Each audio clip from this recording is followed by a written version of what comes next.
Eu gostaria de saudar a todos com a graça e a paz do Senhor Jesus.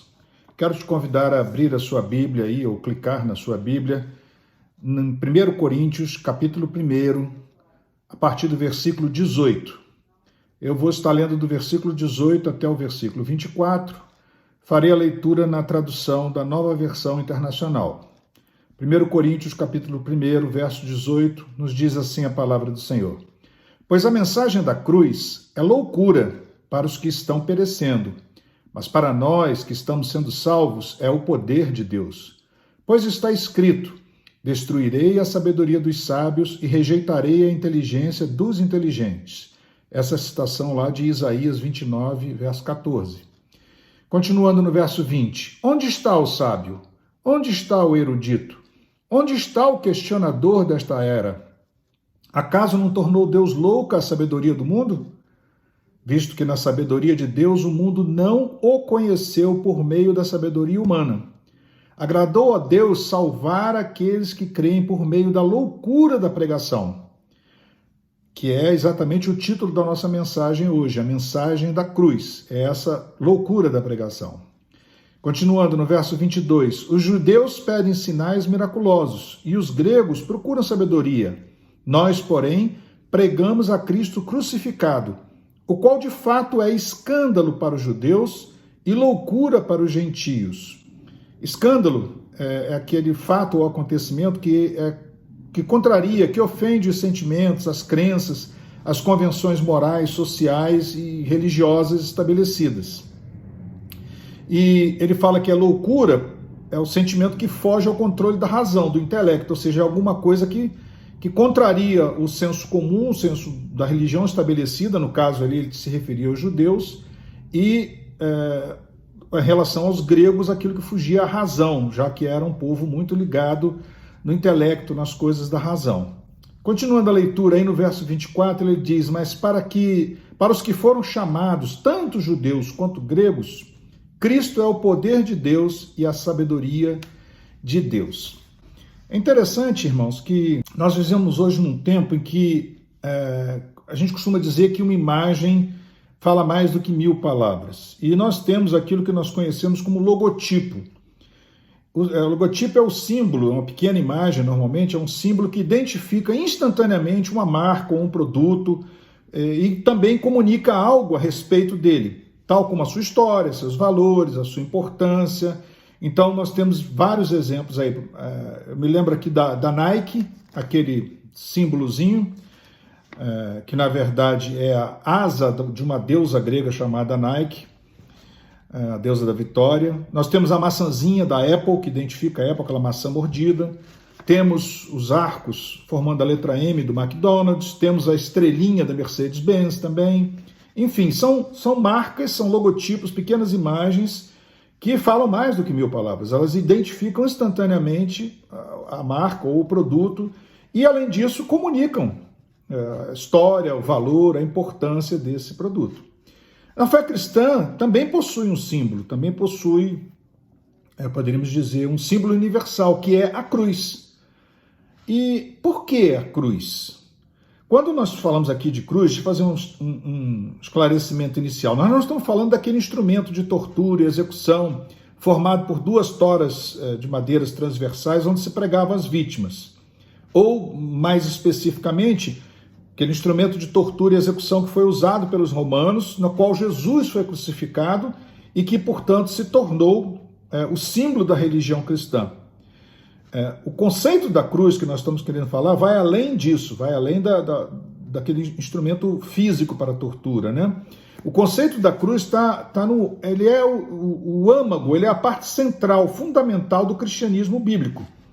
E a cruz, ela dá uma forma definitiva à essência do ministério de Jesus. O que eu quero dizer com isso? Que a cruz é aquilo que melhor define a obra redentora, o sacrifício vicário e expiatório que Jesus fez pelo nosso pecado, para a nossa salvação. Salvação de quê? Da ira santa e justa de Deus, da condenação sob a qual todos nós já nascemos, a condenação à morte eterna. E através da cruz, ela foi feita a nossa reconciliação com Deus, que nos permite ter a vida eterna e a comunhão com Deus. A Bíblia, especialmente no Novo Testamento, esclarece a importância, o propósito e o significado da cruz de Cristo. Hoje nós vamos fazer uma pequena meditação num aspecto, que é esse aspecto que eu falei de sacrifício vicário pela expiação do nosso pecado. O que significa sacrifício vicário ou sacrifício expiatório? Expiatório é aquele que faz expiação. Mas o sacrifício vicário na teologia cristã é o sacrifício substitutivo que Jesus fez na cruz pelo pecado, pelo meu pecado, pelo seu pecado, pelo pecado do homem. E esse pecado que a gente fala é a rebeldia do homem contra Deus, que o colocou numa posição de inimizade com Deus, de rompimento da comunhão com Deus. E quando nós falamos de um sacrifício expiatório, é aquele que faz expiação. Se nós olharmos no dicionário, expiação significa purificação de crime ou de faltas cometidas. Também significa a penitência ou o castigo, o cumprimento da pena ou o sacrifício condenatório pela culpa. No Antigo Testamento, os sacrifícios expiatórios tinham a finalidade de reparar os pecados. Também no dicionário nós encontramos por expiação um termo jurídico, que é o cumprimento da pena imposta à pessoa a quem se imputa um determinado crime. Então, a morte foi a penalidade estabelecida por Deus para o pecado, para essa rebeldia do homem contra Deus. Deus estabeleceu que seria a morte. A Bíblia fala que o salário do pecado é a morte. No Antigo Testamento e no Novo Testamento, isso aparece em várias passagens. Eu peguei uma aqui, por exemplo, Ezequiel 18, no final do verso 4, que fala que todos me pertencem, e aquele que pecar é que morrerá. Romanos 3, 23 ratifica isso dizendo: todos pecaram, todos nós, todos pecaram, e estão afastados da presença gloriosa de Deus. Isso pode ser bem entendido naquele texto que é bastante conhecido de todos nós, que é o texto de Isaías 53, principalmente os versículos 5 e 6, que diz assim: mas ele, Jesus, falando de Jesus, mas ele foi traspassado por causa das nossas transgressões, foi esmagado por causa das nossas iniquidades, o castigo que nos trouxe a paz estava sobre ele, e pelas suas feridas nós fomos curados. Todos nós, tal qual ovelhas, nos desviamos, cada um de nós se voltou para o seu próprio caminho. É exatamente a rebeldia de Deus. Eu não quero andar com Deus, eu quero andar pelo meu próprio entendimento, sem Deus.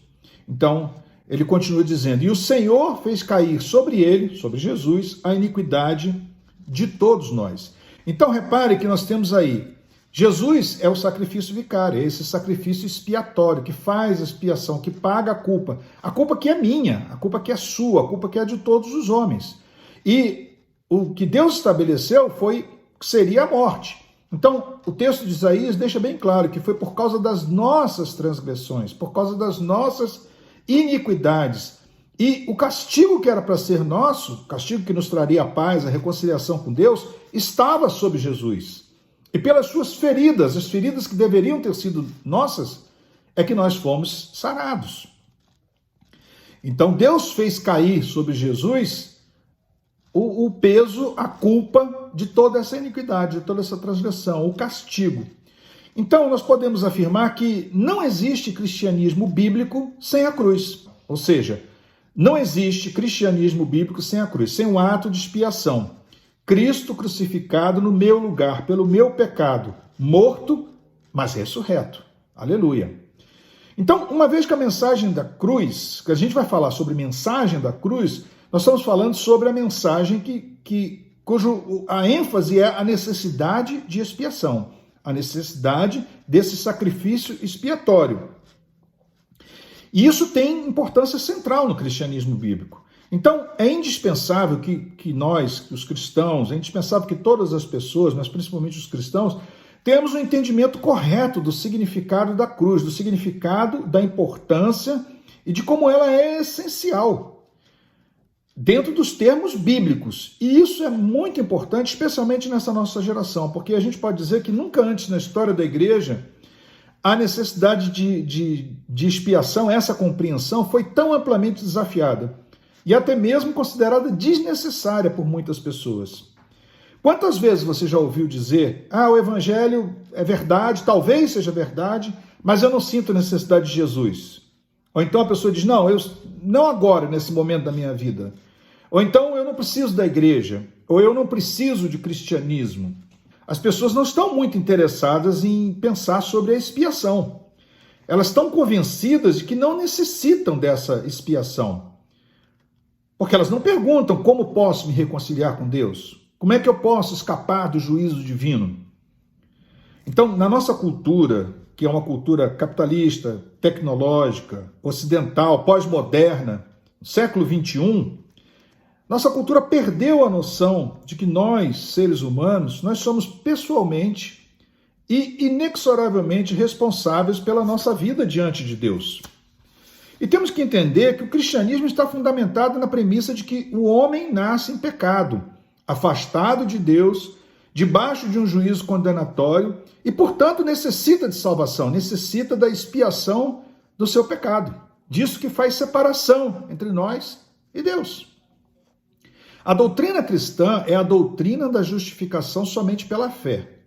É importante entendermos isso, porque onde a justiça concedida ao pecador, ela não é sua própria, não é do pecador, não é produzida por ele mesmo, mas é uma justiça que vem de fora, é uma justiça que pertence a Jesus. Ela nos é imputada, essa justiça que pertence a Jesus.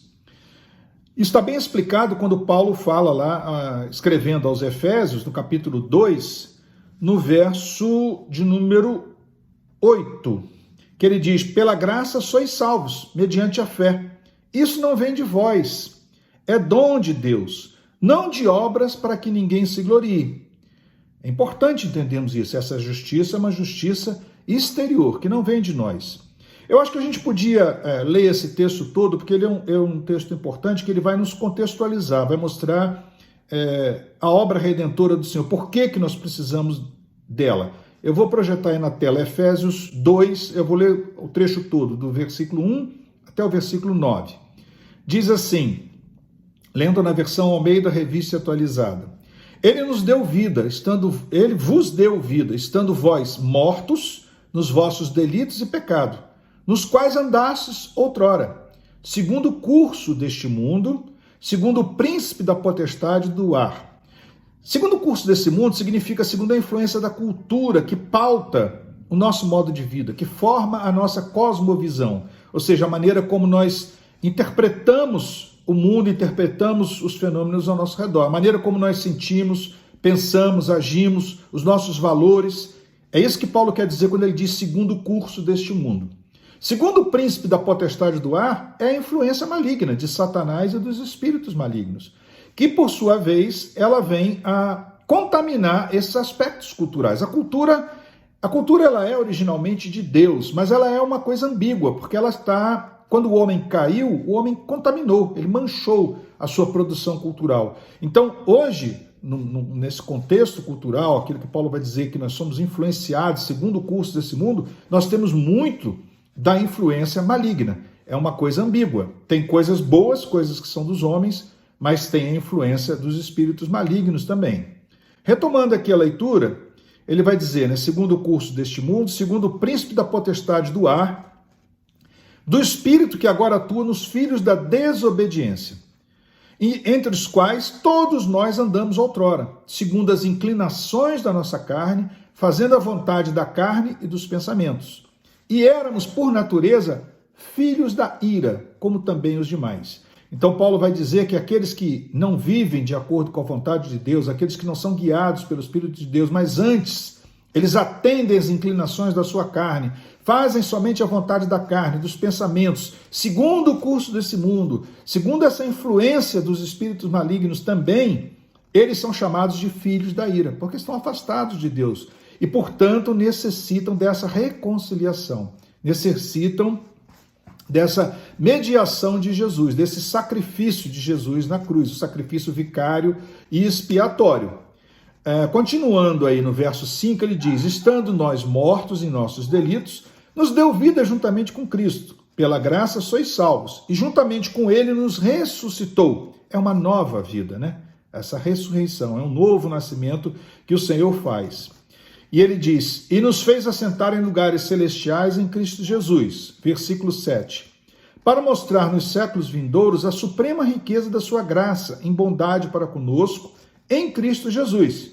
Porque pela graça sois salvos, mediante a fé. Isso não vem de vós, é dom de Deus, não de obras para que ninguém se glorie. Então esse seria o resumo daquilo que nós chamamos de doutrina cristã da justificação pela fé. Explicando, a doutrina onde a justiça que é concedida ao pecador, a mim e a você, aquele que é remido pelo sacrifício de Jesus. Então não é uma justiça que é nossa, produzida por nós mesmos, mas é uma justiça exterior, ela vem de fora, ela pertence a Cristo, ela está nesse sacrifício de Jesus. E convém observarmos que a doutrina de justificação que prevalece nos nossos dias não é a doutrina da justificação pela fé. Nem tampouco é o ensino de justificação pelas obras. Conforme nós vimos lá no versículo 8, ele vai dizer que nós somos salvos pela graça, mediante a fé. Isso é um dom de Deus, não de obras, para que ninguém se glorie. Tampouco é esse ensino da justificação por obras. Ou uma combinação das duas coisas, um entendimento de uma doutrina de justificação que seja uma combinação de fé com obras. É claro que nesse entendimento há um subconjunto de pessoas que entendem assim, mas o conceito que é prevalente hoje nessa cultura ocidental, pós-moderna, no século XXI, é a justificação pela morte. O que eu quero dizer com isso? Ou seja, admite-se que morrer é a única coisa que a pessoa tem que fazer para ser recebida nos braços de Deus. Ou seja, a pessoa vive a sua vida do jeito que ela quer, longe de Deus, sem querer saber de Deus, sem se importar com as coisas de Deus, e esperando que um dia ela vai morrer. E bastando morrer, ela já estará justificada e Deus vai recebê-la na sua presença. Só que a mensagem da cruz, por isso que nós vimos lá que para alguns ela é uma loucura, ela confronta isso francamente e frontalmente. Ela confronta essa indiferença que é predominante na nossa cultura em relação à necessidade de expiação pelo sacrifício vitorioso de Jesus na cruz. Sacrifício esse que nos justifica diante de Deus, dando paz, comunhão restabelecida e certeza de que vamos viver eternamente na presença de Deus. Romanos 5, versículo 1 e 2, resume isso dizendo: justificados, pois, mediante a fé, temos paz com Deus por meio de Jesus, por meio de nosso Senhor Jesus Cristo, por intermédio de quem obtivemos igualmente acesso pela fé a essa graça na qual estamos firmes. E gloriamo-nos na esperança da glória de Deus, ou seja, a esperança de uma vida eterna na presença de Deus. Para explicar melhor essa questão de por que na nossa cultura hoje é predominante esse pensamento da justificação pela morte, nós temos que olhar para a história. Historicamente, nós temos três opiniões básicas, ou seja, três tipos de teologia, três opiniões sobre a necessidade de expiação para a redenção do homem, necessidade desse sacrifício expiatório. A primeira é que não existe, a expiação é totalmente desnecessária.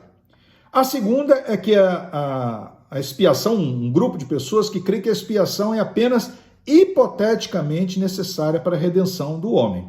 E a terceira, que é a opinião da teologia bíblica cristã, é que a expiação é absolutamente necessária. Então vejamos, nesse grupo, nessas três opiniões, a primeira é de que a expiação é totalmente desnecessária. Nessa categoria, historicamente, nós encontramos o pelagianismo, o socinianismo e o liberalismo teológico, que são escolas de pensamento, pelagianismo no século IV, o socinianismo no século XVI, XVII. Pelagianismo eram os seguidores de Pelágio, o socinianismo eram os seguidores de Fausto Socini.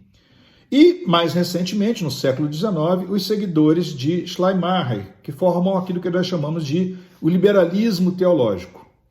Bom, isso é história. Essas escolas de pensamento, o que elas têm em comum? Elas são todas essencialmente não cristãs. Porque no âmago de cada uma delas há a negação da expiação de Jesus Cristo. Ou seja, elas removem no Novo Testamento, removem da Bíblia o ato reconciliador de Cristo, ou seja, seu sacrifício expiatório e vicário. E uma vez que elas fazem isso, o que sobra é moralismo. Só vai sobrar ensinos de moralismo. Nessa vertente teológica, a cruz de Cristo, ela existe, mas ela é o lugar onde Cristo morreu para ser exemplo dos homens, exemplo para os homens. Eles veem Jesus como uma espécie de herói existencial, alguém que nos inspira, que traz inspiração por conta do seu compromisso, da sua devoção, pelo seu autossacrifício, pelos seus notáveis interesses humanitários. Então ele chegou ao ponto de comprometimento de ir à cruz. Então eles não negam a existência da cruz, mas negam a cruz como esse sacrifício expiatório e vicário. No segundo grupo, é aqueles que creem na expiação apenas hipoteticamente necessária. O que quer dizer isso? É o ponto que expressa a ideia de que Deus poderia ter redimido o homem de inúmeras maneiras e poderia até mesmo ter ignorado o pecado humano. Então, para essas pessoas dessa vertente teológica, eles entendem que Deus não fez nada de extraordinário quando escolheu nos redimir pela morte de Jesus na cruz. Mas uma vez que Deus fez essa escolha, ele se comprometeu com isso, sendo essa uma promessa gratuita, ou seja, não era necessário que fosse assim, mas já que Deus fez assim, então Deus se comprometeu com esse curso de ação, ou seja, expiação pela cruz. Então eles vão um pouco a mais adiante, eles admitem a cruz, admitem que houve um sacrifício na cruz, mas que é uma necessidade hipotética de expiação, ou seja, foi essa porque Deus escolheu, poderia ter sido outra qualquer, poderia inclusive ter sido Deus ter ignorado o pecado humano. Mas a terceira vertente, a terceira opinião, ou o terceiro tipo de teologia, é aquela que nós chamamos de ortodoxa, de cristã, de bíblica, onde a expiação ela é absolutamente necessária para a redenção do homem, para a sua reconciliação com Deus. Por essa razão, a teologia bíblica, a teologia ortodoxa, ela tem afirmado ao longo dos séculos que sem a cruz não existe cristianismo. Ou seja, se você retirar a cruz do cristianismo, você aniquilou o cristianismo. E então, hoje em dia, algumas pessoas, por terem esse entendimento deficitário do caráter de Deus, da natureza do pecado, de que todos nós nascemos em pecado, já nascemos sob essa condenação, de que não temos como obter justiça diante de Deus, nós necessitamos da justiça de Cristo, portanto, do seu sacrifício expiatório na cruz, né? Como as pessoas não têm esse entendimento, elas não compreendem a necessidade da expiação de Cristo na cruz. Paulo, escrevendo aos Colossenses, ele vai dizer, no capítulo 1, a partir do verso 19, esse texto que você vai ler aí. Porque aprove a Deus que nele, em Jesus, residisse toda a plenitude, e que, havendo feito a paz pelo sangue da sua cruz, por meio de Jesus, por meio dele, reconciliasse consigo mesmo todas as coisas, quer sobre a terra, quer nos céus. E a vós outros também, que outrora éreis estranhos e inimigos no entendimento, pelas vossas obras malignas, agora vos reconciliou no corpo da sua carne, mediante a sua morte, para apresentar-vos perante Deus, perante ele, santos, inculpáveis e irrepreensíveis. É aquilo que eu falei, né? Alguns têm um entendimento deficiente do caráter de Deus, da natureza do pecado, e, portanto, não entendem a necessidade do sacrifício expiatório. Paulo vai dizer que são estranhos e inimigos no entendimento. Nós precisamos dessa graça. A Bíblia vai falar explicitamente que o homem natural não entende, não aceita as coisas de Deus, porque elas lhe parecem loucura. Por isso eu escolhi esse texto como texto base para a nossa mensagem, para a nossa pregação nessa noite, a mensagem da cruz. E nós lemos lá em 1 Coríntios, o primeiro texto que nós lemos, dizendo que a mensagem da cruz ela é loucura. Ela parece loucura para aqueles que estão se perdendo. Tem um testemunho de um pastor americano, o R.C. Sproul, que é um respeitado teólogo, professor e pastor americano. Ele conta um testemunho num dos livros dele, eu não me lembro agora qual dos livros, mas ele estava numa palestra falando sobre isso, sobre a morte de Cristo como um sacrifício substitutivo, um sacrifício vicário na cruz pelo pecado de cada um de nós.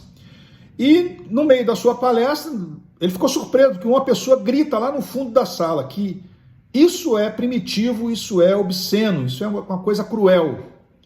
E ele ficou surpreso com aquilo. E ele perguntou, o que foi mesmo que você falou?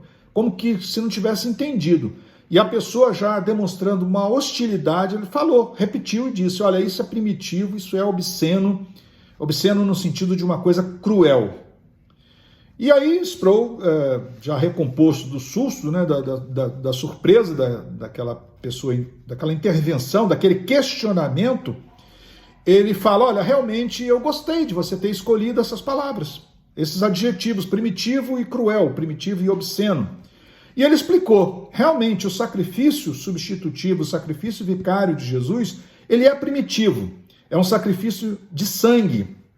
E é primitiva a ideia de que um Deus transcendente, um Deus santo, exigisse para a remissão do pecado do homem que fosse feito um sacrifício de sangue. Por quê? Porque o pecado é algo primitivo e básico na existência humana. E por conta disso, Deus, mostrando o seu amor, a sua misericórdia, para nos redimir dessa obra primitiva, que é o pecado, que alguns chamam de pecado original, que é essa rebeldia, desde Adão, o homem se rebelando contra Deus. E ele continuou explicando, olha, isso também é uma coisa obscena. Também a cruz é uma obscenidade, a cruz é uma crueldade indizível. E ele diz, olha, porque ali, sob Jesus, estava todo o pecado da humanidade, ou seja, todos os pecados corporativos do povo de Deus foram lançados sobre Cristo. Então a cruz é a coisa mais horrível, é a coisa mais obscena na história da humanidade. Obscena no sentido do dicionário, quer dizer algo que choca pela sua crueldade. Então, como nós vimos, não é estranho essa pessoa ter feito esse questionamento lá no meio da pregação do pastor, indignado, até mesmo demonstrando hostilidade, porque o homem, pela sua sabedoria humana, ele não consegue entender a Deus, ele não consegue conhecer a Deus. Foi o que nós lemos no texto nosso inicial, o primeiro texto que eu li, de 1 Coríntios 1, 19. Ele diz assim, porque está escrito, destruirei a sabedoria dos sábios, rejeitarei a inteligência dos inteligentes. Onde está o sábio? Onde está o erudito? Onde está o questionador dessa era? Acaso não tornou Deus louco a sabedoria do mundo? Visto que na sabedoria na sabedoria de Deus, o mundo não o conheceu por meio da sabedoria humana. Agradou a Deus salvar aqueles que creem por meio da loucura da pregação, que é exatamente a mensagem da cruz, esse anúncio de que o amor de Deus, ele se revela a nós através desse sacrifício de Jesus na cruz.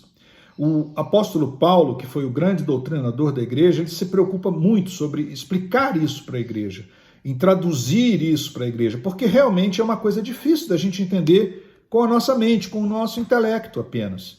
E Paulo, nesse texto que nós lemos de 1 Coríntios, um pouco mais à frente, no capítulo seguinte de Coríntios, da primeira epístola aos Coríntios, ele vai dizer o seguinte, no capítulo 2, ora, o homem natural não aceita as coisas do Espírito de Deus, porque lhes são loucura.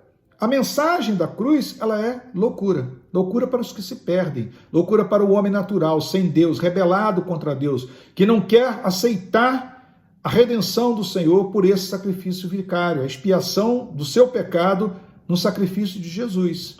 E ele continua dizendo, e não pode entendê-las, porque elas se discernem espiritualmente.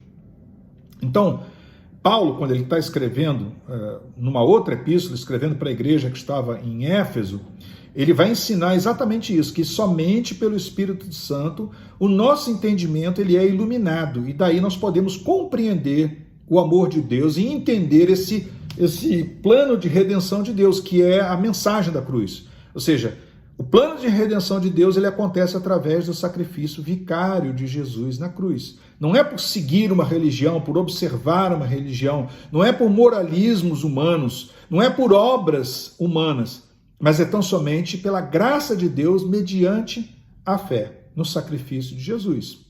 Paulo, como eu disse, vai escrevendo a igreja de Éfeso, ele explica isso nesse texto que está aí, de Efésios 1, a partir do verso 17. Paulo faz uma oração e ele diz, peço que Deus, o Pai glorioso de nosso Senhor Jesus Cristo lhes dê sabedoria espiritual e entendimento, para que cresçam no conhecimento dele. Eu oro para que o seu coração seja iluminado, a fim de compreenderem a esperança concedida àqueles que ele chamou, a rica e gloriosa esperança que ele deu ao seu povo santo. Então é necessário isso. É necessário que haja esse anúncio. A mensagem da cruz, ela é a pregação do desejo de Deus, do amor de Deus pelo homem, pelo desejo que Deus tem de reconciliar o homem com Deus.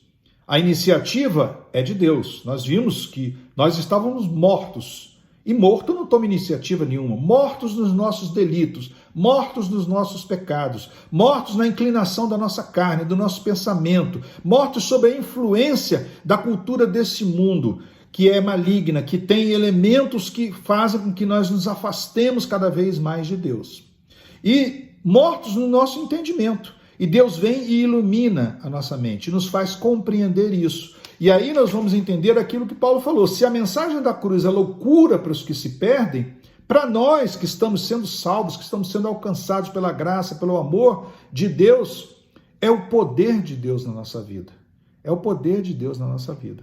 E por isso Paulo vai dizer, nós pregamos a Cristo crucificado. Nós não pregamos a Cristo um filósofo, não pregamos a Cristo um rebelde, um revolucionário, nós não pregamos a Cristo um bom exemplo que nos inspira pelo seu alto sacrifício, pelos seus valores humanitários. Não, nós pregamos a Cristo crucificado, morto e crucificado por mim, por você, por conta do nosso pecado, das nossas transgressões, para que sobre ele estivesse todo o nosso pecado, para que ele levasse o castigo e assim nós pudéssemos ser reconciliados, como na verdade somos, reconciliados com Deus e a partir de então desfrutarmos de todos esses benefícios. E eu concluo me referindo ao texto que está em 2 Coríntios 5, a partir do verso 18, que diz assim, ora, tudo provém de Deus, que nos reconciliou consigo mesmo por meio de Cristo e nos deu o ministério da reconciliação. O que é isso? O verso 19 vai explicar, a saber, que Deus estava em Cristo reconciliando consigo o mundo, não imputando aos homens as suas transgressões, e ele nos confiou a palavra da reconciliação. Então, quando nós falamos de mensagem da cruz, é Cristo crucificado, e essa é uma palavra de reconciliação. É o amor de Deus pelo homem pecador, pelo homem que não quer saber de Deus, dizendo, olha, você está longe, você está condenado, você está debaixo da ira santa e justa de Deus. Mas há uma redenção, há uma maneira, é o sacrifício vicário, o sacrifício expiatório de Jesus no seu lugar, no meu lugar. E Paulo conclui dizendo, de sorte que nós somos embaixadores em nome de Cristo, como se Deus exortasse por nosso intermédio. E em nome de Cristo, pois rogamos que vos reconcilieis com Deus. Aquele, Jesus, que não conheceu o pecado, ele o fez pecado por nós, para que nele nós fôssemos feitos justiça de Deus. Eu quero concluir fazendo uma oração. E essa oração é exatamente o que eu acabei de falar nesses últimos textos. Que Deus possa iluminar os olhos do nosso coração, que Deus possa nos fazer compreender que há um plano de redenção da parte de Deus. E, como Paulo diz, eu rogo que vos reconcilieis com Deus, que nós possamos nos render a Deus. Vamos orar? Deus querido, nós nos dirigimos a Ti em oração agora, pedindo por aqueles que estão nos ouvindo nessa hora. Que o Senhor dê, Senhor, sabedoria e entendimento espiritual, que o Senhor possa iluminar os olhos do nosso coração, os olhos da mente, para entendermos isso, para entendermos a mensagem da cruz. Que essa mensagem não seja mais loucura, mas para que ela seja o poder de Deus para a salvação de todo aquele que crê, de todo aquele que entende que é tão somente pela graça, unicamente pelo sacrifício de Jesus. Não há outro nome, não há outro caminho, não há outra maneira, Senhor, de sermos salvos a não ser pelo sacrifício expiatório de Jesus, que na cruz levou sobre si a culpa pelo nosso pecado, mas ele venceu a morte, ele venceu o pecado, ele venceu Satanás, ressuscitou, e por isso nós hoje podemos ter a vitória, por isso nós hoje podemos ter a vida eterna, por isso nós hoje podemos viver reconciliados com o Senhor, na comunhão do corpo de Cristo, na tua igreja. Pedimos, Senhor, que pela ação do teu Espírito Santo, tu possas aplicar a tua palavra, a palavra de Deus, as santas escrituras ao nosso coração, que elas possam ser instrumento do Senhor, através da ação do teu Espírito Santo, para moldar a nossa vida, a nossa regra de fé e de prática, Senhor, para a nossa expressão de espiritualidade na comunhão do corpo de Cristo, que é a tua igreja. Abençoa, Senhor, todos aqueles que ouviram essa mensagem e que pelo teu Espírito Santo o Senhor mesmo possa iluminar os corações para que ela se torne verdade, para que ela se torne o poder de Deus na vida de cada um. É a oração que fazemos em nome de Jesus. Tenha todos uma boa semana e fiquem na paz do Senhor.